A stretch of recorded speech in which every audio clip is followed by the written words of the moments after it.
Hey English learner, welcome back to my channel.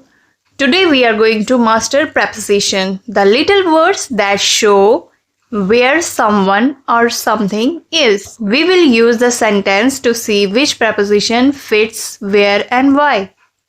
I am blank London. London is a city.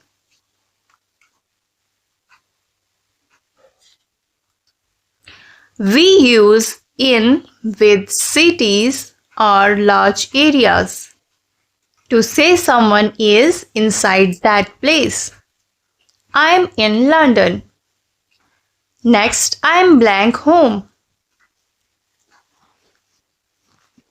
Home is a specific location or point.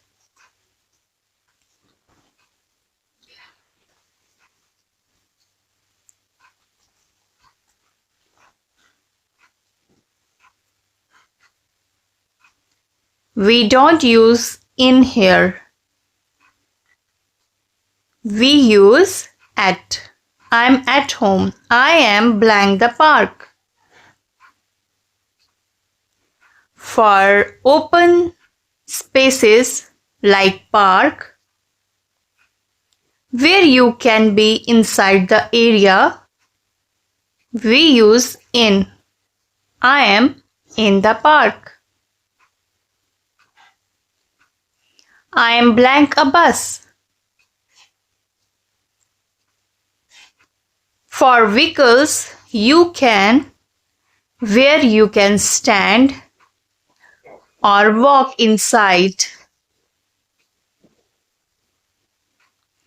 Vehicles like buses, trains.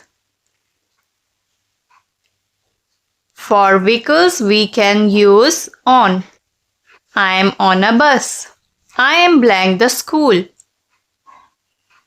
For institutions, when referring to the general location, not inside a building specifically, but general location, we use at. I am at the school. I am blank my room. For enclosed spaces like room, we use in. I am in my room. Follow for more. Don't forget to share and subscribe my channel. Thanks for watching.